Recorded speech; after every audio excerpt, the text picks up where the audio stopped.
Hello, it's me and Dragon again, and it's Fun Fact number 16, or our two thoughts, or whatever we think, or my 2 cents, and or deep thoughts, or whatever. But we're calling it Fun Fact number 16, and we're gonna discuss Hazbin Hotel. We just finished watching. Dragon had been watching it on YouTube, and we just finished watching it on Amazon.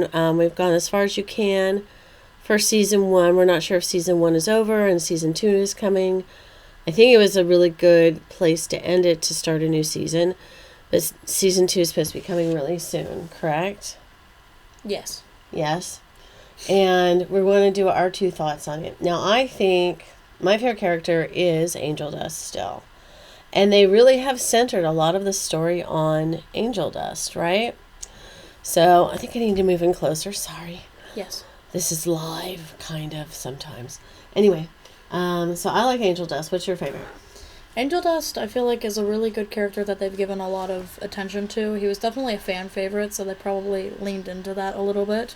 I feel like Alistair is also another good character just because of the sheer amount of mystery that surrounds his character, the X on his forehead, the little voodoo symbols that show up around him when he's powerful or showing off or whatever. How his antlers grow, how he grows taller, how his voice changes, and that little Wendigo screech that he does. But we still have no idea who exactly he's tied to, because Husk mentioned that he was also on a leash, but we don't know to who. I think it's Lilith. Yeah, it would make sense. If anybody else realized, both Lilith and Alistair have been gone for 7 years. And Alistair just came back, but we still haven't heard anything from Lilith. So I think she set him back on a leash. And that's why he's at the Hazbin Hotel with her daughter, watching out for her. Yep. And maybe that's why he's acting like maybe he's Charlie's stepdad. That makes dad beat dad so much, makes so much more sense. Yeah. Alistair was saying you get to choose your family, and well, and sometimes I felt like that in my life too. That the family that I had wasn't really my true family. And a lot of my friendships and a lot of the people I've met along the way were more family to me than my own family. So I can understand that. But, I mean, we shouldn't do any spoilers about which dad really wins. I think they both win. I think they both win in a way, because either way, Charlie gets what she needs. Yeah. So that means it's a win for both of them. Yeah. So there's that one. But then you have Nifty, right? Nifty? Yeah, I don't know what the fuck her deal I really is. want to know the backstory on Nifty, because this has gone on too long. We really need to know what the backstory on Nifty is. She's the hyper little beast in the background, and some of the background shots, I've caught her going, just vibrating. Well, and then Dragon brought up the fact that there was Fizzarali from Hell of a Boss. Or at least a robot that sort of looks like Fizzarali. Serving drinks. Add to Valentino and other and pimps. I'm like, to tie into Hell of a Boss, and they're both in hell, so you would kind of think, and I think they're kind of related in some way. Yeah. So didn't they say there was something from Osmodeus on one of the backs of one of the characters or something? Oh no, there was something from Mammon on Mimsy's back. Mammon, and that's somebody from Hell of a Boss, right? Yeah, actually, speaking of Osmodeus, Zestial, voiced by the same person. I had no idea. That there's been voice changes and stuff, and we understand all that, and I like Vaggy's singing voice more than her talking voice. Yeah, I really liked, what's her name, Camilla? I think it's Carmilla. Carmilla. Well, yeah, Carmilla. I liked her singing voice. And how does she stand? If you look at some of the shots, well, she's the knife lady. That's when the egg says she's the knife. I've met a knife lady. Oh yeah, knife lady. But she also sells guns and stuff. It's not just knives that she sells. But apparently she harvests leftover spears left behind by the angels to make angel-tipped weapons, like the one in Hell of a Boss that Stryker uses. Oh.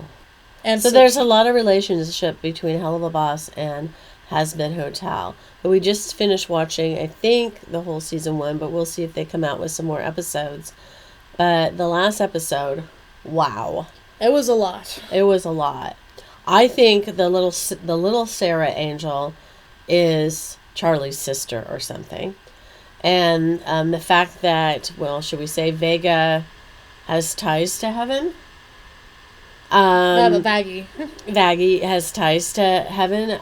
That would kind of guess that, didn't I? Yeah, actually, I think a lot of people did. A lot of people were saying, hey, what about that X on her eye? And they noticed that there's X's on eyes of the exterminators, even though those were just masks. I had no idea until we actually saw Loot in the final episode without her mask on. I'm like, oh, that's what she really looks like?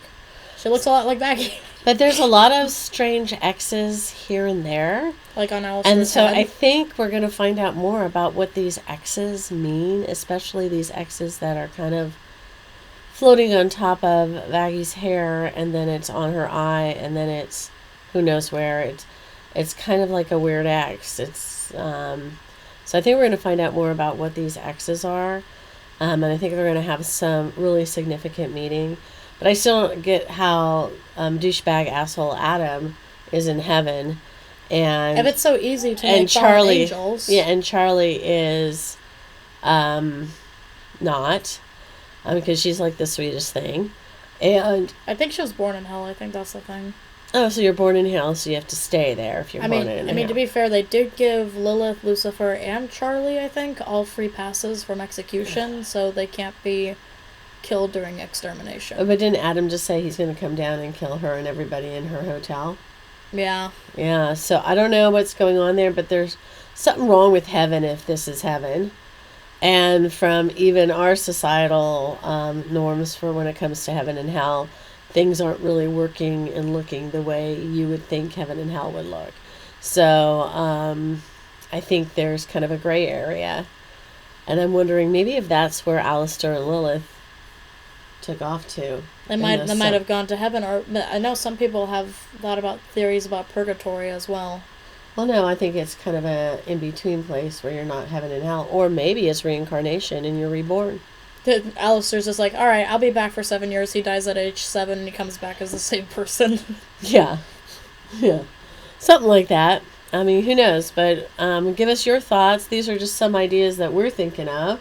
We probably have like 500 million more ideas about Hazbin Hotel, but we don't want to make this too long. So I'm going to say fun fact number 16. What are your thoughts on Hazbin Hotel, Hell of a Boss, and Ciao Bellas?